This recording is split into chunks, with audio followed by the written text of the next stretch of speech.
Welcome to a special episode of Codename New to Vero 2. I'm your presenter, Shabu Are You.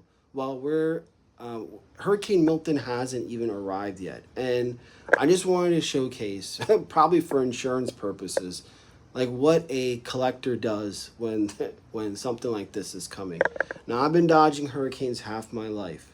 Ernesto, tropical storm, was actually the worst, not all the other hurricanes that popped up as terms of flooding. And that's the big issue here because we've been getting rain every day for the past few days. And now this is coming. Right now outside, the water has gone up to my garage door and seeping in under the garage. So shit is real when I'm telling you about this.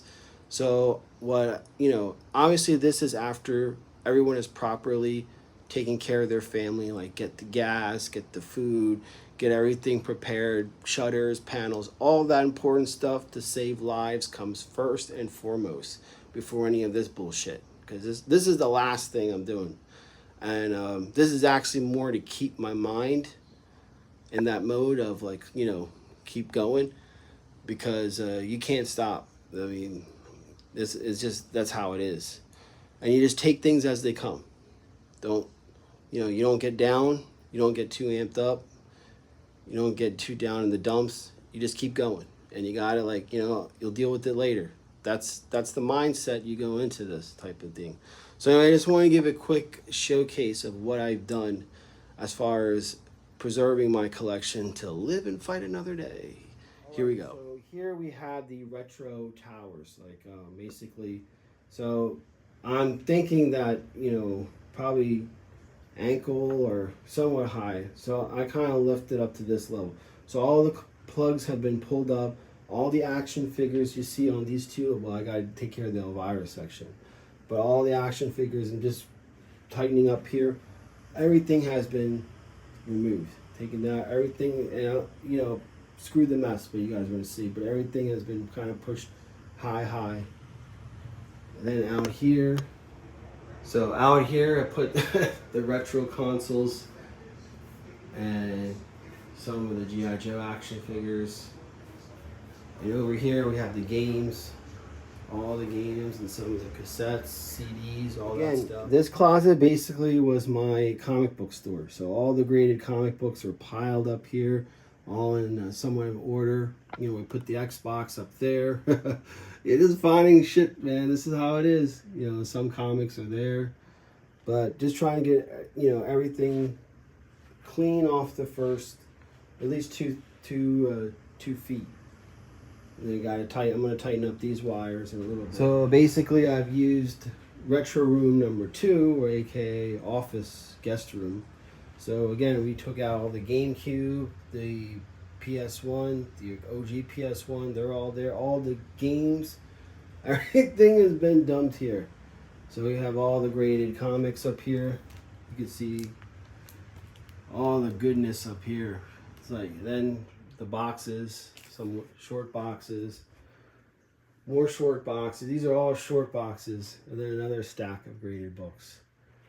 So I'm telling you, this is no joke. And this is the last thing so I'm already dead tired from putting up panels and all that other shit. Oh man, look at these.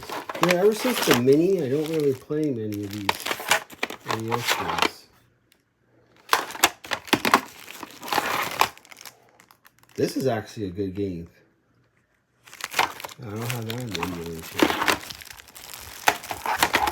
Tegan. I wish I had the Tegan, what was it?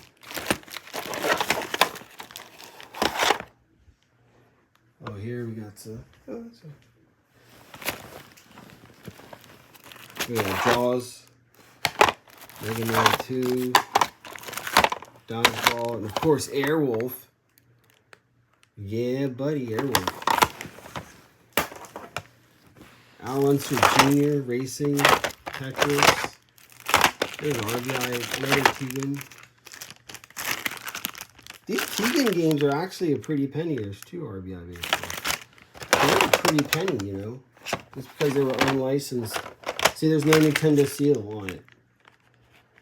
So if you ever get a chance, read the lawsuit of Tegan versus Nintendo. That's actually a good episode. If you have not seen that.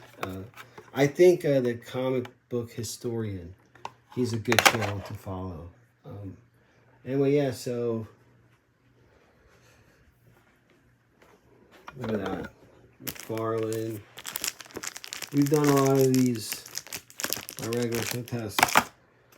16, 17, what is this? This is 17. This whole Venom lot right here. First, I think, appearance of Venom, not 300.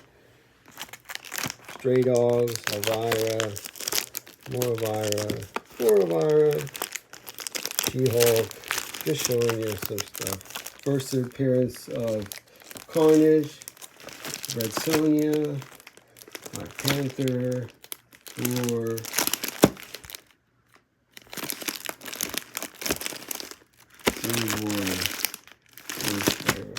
I mean, there's some quality stuff. Look at that.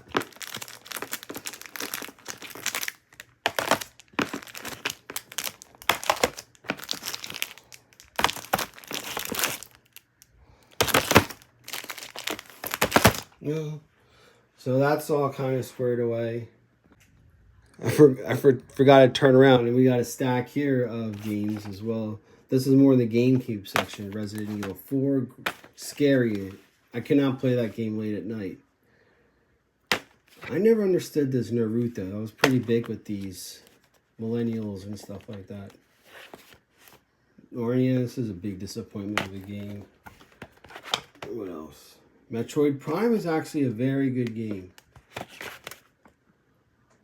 Spaceballs burned. Remember when that was a thing? Like, you know, going on to, what was that program called? Narrow. That's right. The program was called Narrow. And that's where you burn. I burned all my PS1 games using that thing. I would make like 3 trips. I would come, you know, my little brother, that was, you know, he was very little. And that's my gift to him. I would buy these games, burn them, and there he has something to play with. So over in this room, I put the Conquest. You know, I was in the process of rebuilding her.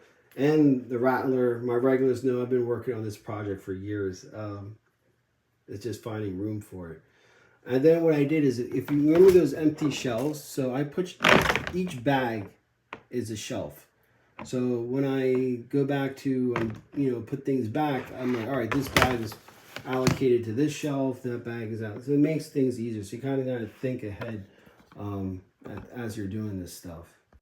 Anyway, the other cool thing with my collection in particular is that most of the stuff is up against the wall. Like, you know, I have kind of like had the foresight of putting shelves, and then, you know, you can look up there, all the Cobras are up there fine. You know, you got the Night Raven, the Moray, you know, his tank is up there. Then we have this shelf with all the loose figures. So I'm kind of lucky in that sense, is that, you know, all my stuff, like all the Masters of the Universe is up there. Transformers, you know, everything is kind of like up on the wall. But then again, it's just one of those things you just don't know. You just do not know. And when your shutters are up, if you could see behind me, it's still daylight, but it looks like I'm filming it late at night. But when the shutters go up, you can't see shit. I mean, I have a peephole, and then if you have cameras, you can see. But mostly it's like looking through a peephole. And the thing is, I kind of barricaded my front door. So there's sandbags in the front door. So, and I kind of put duct tape, good old duct tape, you know. You can't be from the South without using duct tape. But anyway, I just kind of put the duct tape, and then put the sandbags on top of it. So it kind of makes like 2 layers of, you know, kind of, you know, heaven forbid. So anyway, that's it. That's this episode. Crazy as it is, this is what it's like. Hey, you want to move down to Florida? Thanks for watching, guys. Thank you for your prayers.